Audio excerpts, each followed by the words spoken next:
To jama'a, ina bakin cikin gari da na ƙetare. Ga wata sabuwa ta sami. AJIMS Hotel.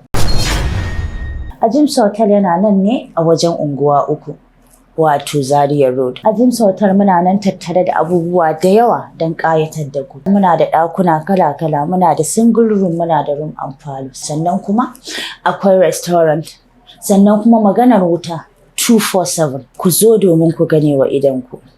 Baƙi ko kuma saukan baƙi ko kuma kuma da kuke cikin garin idan gida ya ishe ku kuna iya zuwa domin ku huta ko kwana 2 ne. AJIMS Hotel dai yana kan Zaria Road ne da yake unguwa 3 opposite Zenith Bank. Kana zuwa nan zaka ga signboard ɗinmu a bakin titi.